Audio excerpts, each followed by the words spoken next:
يدفعها مقابل موهبته، أم قدر مكتوب عليه أن يواجهها؟ أيا كانت الإجابة، فكل شيء يهون في سبيل مصر.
ضريبة من نوع خاص، ضريبة العنف الذي تواجه به المواهب الكروية في الملاعب كمحاولة للحد من خطورتها.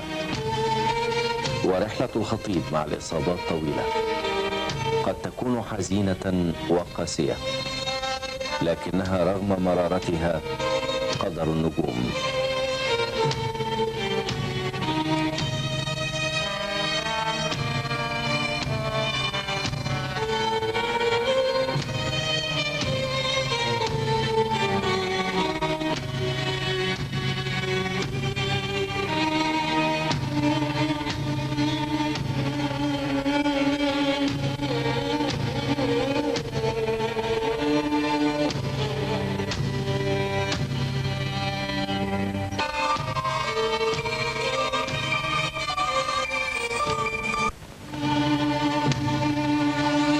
آخر الإصابات كانت يوم مباراة مصر وزامبيا عام 82 على ملعب استاد القاهرة.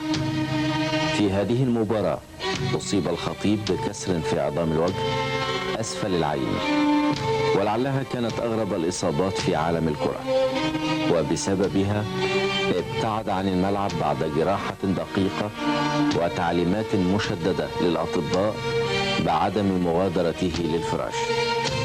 لكن الخطيب وكعادته لم يحتمل البعد عن فريقه في مشوار أفريقيا، وعاد إلى الملعب ليأتي بالنصر لمصر قبل الأهلي في مباراته مع بطل نيجيريا، مسجلا هدفين بفاصل دقائق بينهما. نفسية اللاعب وعلى أدائه في الشك يعني، وأي لعيب بيبقى ليه يعني نصيب لأنه بيتعور كتير و يعني بيبعد عن الملعب كتير. فأنا بقول إن دوت قدر يعني، وده نصيب، لأن هو ربنا سبحانه وتعالى أراد إن الراجل ده يكون مصاب أو بيصاب كتير أو بيتعور كتير. أنا الحمد لله برضو على كل شيء كان ليا نصيب في الإصابات، نصيب كبير يعني، وبقول نصيب كبير ونصيب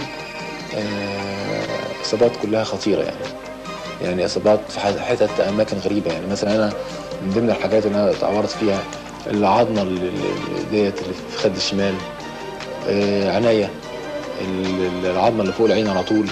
إصابات في حتت بتبقى حساسة جدا، وإصابات ممكن تكون مؤثرة جدا.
فعشان كده او بالشكل دوت استدعى ان لازم اقوم او اعمل عمليه، والعمليه دي فعلا عملتها في لندن.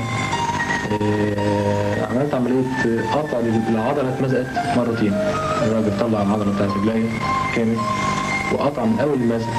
العضله بعد كده بقت كلها سليمه بس بقت ناقصه، بقت مش في نفس طول الرجل او بنفس طول العضله الكامله يعني.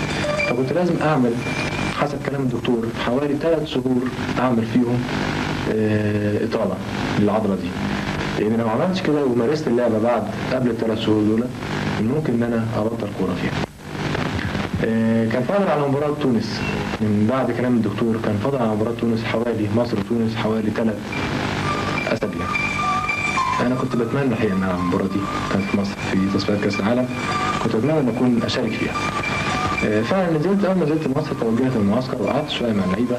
مع استمراري في وسط اللعيبه كنت املي او بزداد دايما حب في ان انا العب المباراه، وفعلا اديت المباراه والحمد لله وفقنا فيها. فيمكن الكلام دوت يجر بعض الناس ان هيقولوا دايما انت بتلعب وانت مصاب. انا ممكن العب وانا مصاب، ممكن استحمل العب وانا مصاب، لكن ما اقدرش ابدا استحمل اني ما العبش كوره.